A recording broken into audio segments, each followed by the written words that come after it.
Hi hello ನಮಸ್ಕಾರ friends, sports ಮಗ YouTube ಚಾನಲ್ಗೆ ಸ್ವಾಗತ ಸುಸ್ವಾಗತ. ವಿರಾಟ್ ಕೊಹ್ಲಿಗೆ ಪ್ರಾಣ ಬೆದರಿಕೆ ಹಾಕಿದ್ದ ಉಗ್ರರನ್ನು ಅಹಮದಾಬಾದ್ ಪೊಲೀಸರು ಬಂಧಿಸಲು ಯಶಸ್ವಿಯಾಗಿದ್ದಾರೆ. ಕೊಹ್ಲಿಗೆ ಪ್ರಾಣ ಬೆದರಿಕೆ ಹಾಕಿದ ಕಾರಣ ಆರ್ಸಿಬಿ ತಂಡ ಅಭ್ಯಾಸ ಪಂದ್ಯವನ್ನು ಕೂಡ ರದ್ದುಗೊಳಿಸಲಾಗಿತ್ತು.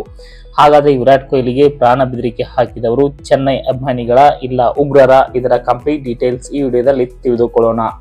ಅದಕ್ಕೂ ಮುಂಚೆ ನೀವು ಕೂಡ ಆರ್ಸಿಬಿ ಅಭಿಮಾನಿಗಿದ್ದಲ್ಲಿ ನಮ್ಮ ಚಾನಲ್ ಅನ್ನು ತಪ್ಪದೆ ಸಬ್ಸ್ಕ್ರೈಬ್ ಮಾಡ್ಕೊಳ್ಳಿ, ಹಾಗೆ ಒಂದು ಲೈಕ್ ಮಾಡಿ.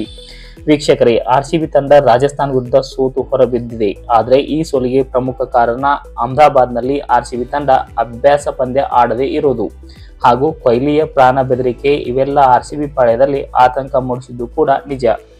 ಆದರೆ ವಿರಾಟ್ ಕೊಹ್ಲಿಗೆ ಪ್ರಾಣ ಬೆದರಿಕೆ ಹಾಕಿದ್ದ 4ರನ್ನು ಈಗ ಪೊಲೀಸರು ಬಂಧಿಸಿದ್ದಾರೆ. ಅವರು ಅಡಗುತಾಣವನ್ನು ಶೋಧಿಸಿ ಅವರಲ್ಲಿರುವ ಶಸ್ತ್ರಾಸ್ತ್ರಗಳನ್ನು ಪೊಲೀಸರು ವಶಪಡಿಸಿಕೊಂಡಿದ್ದಾರೆ. ಈ 4ರು ಶ್ರೀಲಂಕಾ ಪ್ರಜೆಗಳಾಗಿದ್ದು ಮೊದಲು ಚೆನ್ನೈಗೆ ಆಗಮಿಸಿ ನಂತರ ಅಹಮದಾಬಾದ್ಗೆ ಲ್ಯಾಂಡ್ ಆಗಿದ್ದರು. ವಿಮಾನ ನಿಲ್ದಾಣದಲ್ಲಿ ಪಾಕಿಸ್ತಾನದ ಹ್ಯಾಂಡರ್ಗಳಿಂದ ಸಂದೇಶಕ್ಕಾಗಿ ಕಾಯುತ್ತಿದ್ದ ಸಂದರ್ಭದಲ್ಲಿ ಅರೆಸ್ಟ್ ಆಗಿದ್ದಾರೆ. ಬಂಧಿತರನ್ನು ನುಸ್ರತ್ ನಫ್ರಾನ್ ಫಾರಿನ್ ರಶೀದ್ ಎಂದು ಗುರುತಿಸಲಾಗಿದೆ. ಇವರು ಯಾವುದೇ ತಂಡದ ಅಭಿಮಾನಿಗಳು ಕೂಡ ಅಲ್ಲ. ಅಭಿಮಾನಿಗಳ ಹೆಸರಿನಲ್ಲಿ ನಮ್ಮಲ್ಲಿ ತಂದಿಡುವ ಕೆಲಸ ಮಾಡಿದ್ದಾರೆ ಅಷ್ಟೇ. ವೀಕ್ಷಕರೇ, ಈ ವಿಡಿಯೋದ ಬಗ್ಗೆ ನಿಮ್ಮ ಅಭಿಪ್ರಾಯವನ್ನು ತಪ್ಪದೇ ಕಮೆಂಟ್ ಮೂಲಕ ತಿಳಿಸಿ ಅಂತ ಹೇಳ್ತಾ ಇವತ್ತಿನ ವಿಡಿಯೋ ಮುಗಿಸ್ತಾ ಇದ್ದೀನಿ. ಜೈ ಹಿಂದ್.